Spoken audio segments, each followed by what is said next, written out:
Hello and welcome to a new revision session. So from this Monday, that is, you can say in this week rather, we will do a countdown session for MP Set.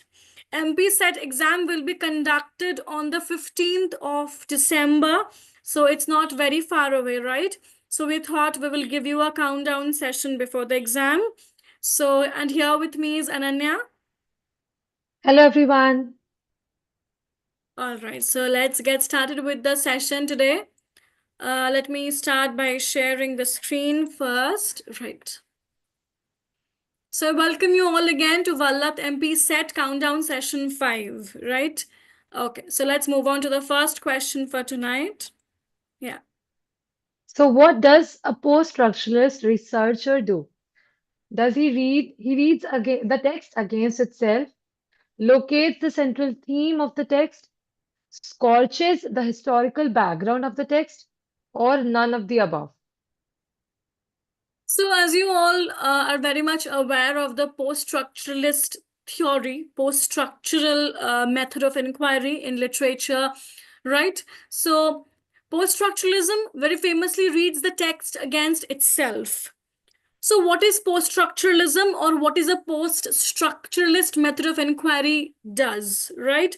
So post-structuralism is a way of thinking that challenges the idea that truth is fixed and instead emphasizes the uncertainty of knowledge. It questions the idea that language is a transparent medium that connects us directly to reality, and instead suggests that language is a structure or code where meaning comes from contrast between parts. And thus, post structuralism gives us new perspectives on language, culture, and identity in the social sciences and humanities. It can help us understand, interpret, and change our social environment. It's a reaction to structuralism, which argues that general laws and principles can be discerned by looking at enough examples of something. Generally, this method of inquiry emerged in the post World War time, right after the Second World War, basically. So it also reflects the fractured nature of the post World War era. Okay, and that's why this reaction against fixed entities or concepts, right? So post-structuralism reads the text against itself. It aims to uncover the fractures that inhabit a text. Here, text doesn't necessarily mean a book. It can also be a movie or our society in that uh, matter, right? So even if a society is like a text. So post-structuralism is a method of inquiry that reads the text against itself. Right. I hope that's clear. Let's move on to the next question. The Guide is a dash novel by R.K. Narayan. You have to tell which year. So is it 1958, 1955, 1957, or 1951? So Guide, as you all know, is one of the most popular novels by R.K. Narayan, and it was famously published in 1958. And like most of his works, the events of this novel take place in Malgudi, a fictional town in South India. And this novel describes the transformation of the protagonist, Raju, from a tour guide to a spiritual guide and then one of the greatest holy men of India. It depicts his transformation, right? It talks about the transformative aspect of the life of this particular protagonist called Raju. And that's why this idea of guide, the guide here can be seen as a metaphor for his transformation. And it was published in 1958. Right, next question. When should you quote from a source in your research? When is it necessary to paraphrase? When the exact wording is important to your claim? When you write long passages to explain your point? Or when you desire information from a source? So we generally tend to quote when the exact wording is important to our claim. Suppose I'm claiming something, and to defend my argument, at times maybe the exact wording can help to defend my argument, and hence the need to quote directly from the source. All right. Next. Who is the author of the book Legends and Ballads of Hindustan? Is it A.K. Ramanujan, Shiv K. Kumar, Nizam Ezekiel, or Toru Dutt? So it's a very popular work by Toru Dutt. Tarulata Datta, popularly known as Toru Dutt, was an Indian Bengali poet and translator from British India who wrote in English and French. She is among the founding figures of Indo-Anglian literature alongside Derozio, Manmohan Ghosh and Sarojini Naidu. She is known for her volumes of poetry in English like Sita, then Shiv gleaned in French fields, and ancient ballads and legends of Hindustan. And she also wrote a novel in French, right, which is called Les Journal des Mesdemoiselles de Hervers. Her poems explored themes of loneliness, longing, patriotism, and nostalgia. But she died very soon. She died at the age of 21 of tuberculosis. Right? So Torudat is a very important figure in our Indian literature. So do look up all of these writers, Ramanujan, Shiv K. Kumar, Ezekiel, Torudat. All of them are very important poets. Do look up their works in details. Okay, next. Fielding loosely characterized the novel as a comic epic in verse, romance, drama, or prose. Right, right. So Henry Fielding, as you all know, he was a very eminent writer of the 18th century fiction. He was one of the four wheels of the English novel, right? Because Samuel Richardson, Henry Fielding, Tobias Smollett, and Lawrence Sterne, these four novelists were called the four wheels of English novel during the Augustan era or 18th century, as we can say.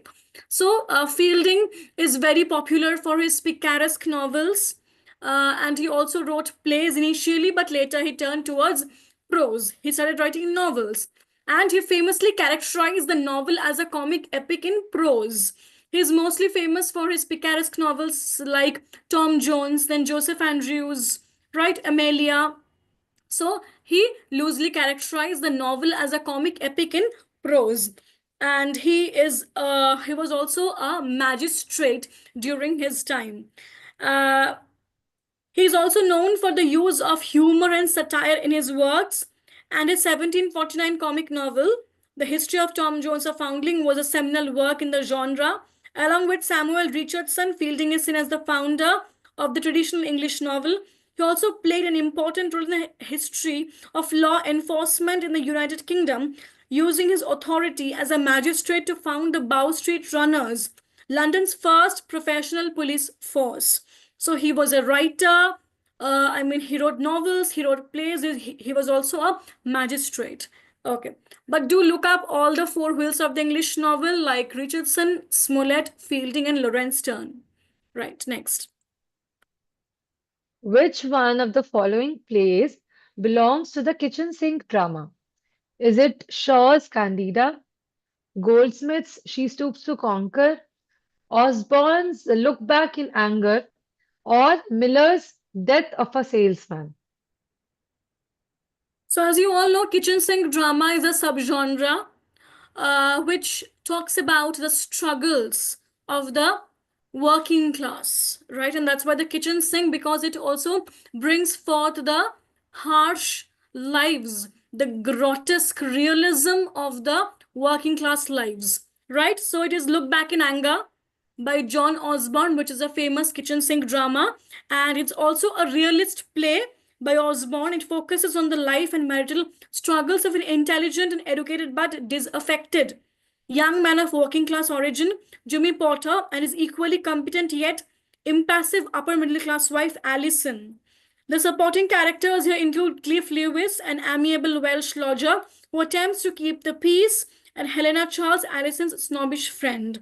But kitchen sink drama is a very important subgenre. Do look it up. Also, do look up absurd playwrights. Absurd playwrights are equally important, like Samuel Beckett, Harold Pinter, right? Very important playwrights. Okay, next. What is the name given to a composition consisting of lines of iambic pentameter which are unrhymed? Is it couplet, Blank verse, black aesthetic, or ode? So it's a very easy one. Obviously, it is blank verse. Blank verse is a type of poetry that uses unrhymed lines that follow a regular meter. It's typically written in iambic pentameter, which means each line has 5 pairs of stressed and unstressed syllables, or 10 syllables total. But blank verse is different from free verse, which doesn't have a meter. It's also different from rhyming verse, which uses end rhymes to connect lines. So don't get confused between blank verse and free verse. Both are different. Okay, this one is blank verse. Right. Next. The Autobiography of an Unknown Indian is the 1951 autobiography of Indian writer Nirad C. Chaudhary. Is this true or false? Right. All of you know about his work well. It is obviously true. Indeed, the autobiography of an unknown Indian. It's an autobiographical novel by Neeraj C. Chaudhary. It was published in 1951 and written when he was around 50. This work records his life from his birth in 1897 in Kishorganj, a small town in present-day Bangladesh. This book relates his mental and intellectual development, his life and growth in Calcutta, his observations of vanishing landmarks, the changing Indian situation, and the imminent exile of the British from India.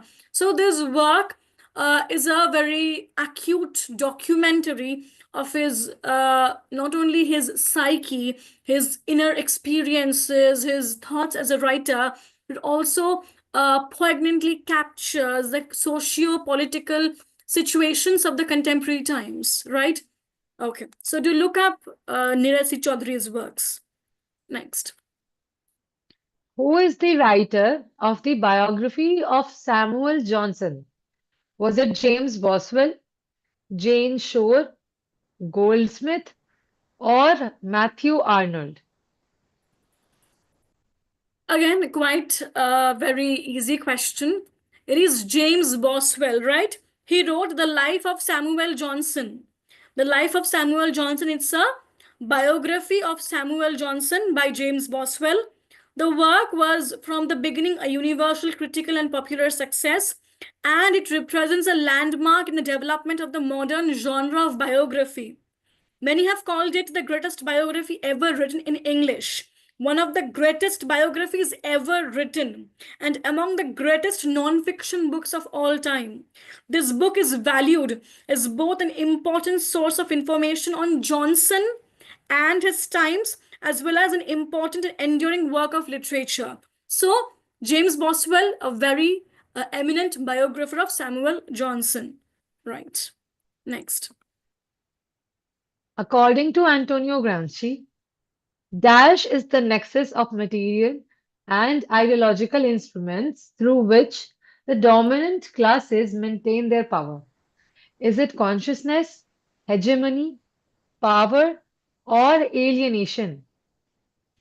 So, as you know, for any exam, you should have a very good grasp on the theoretical concepts, right? So, it is obviously hegemony.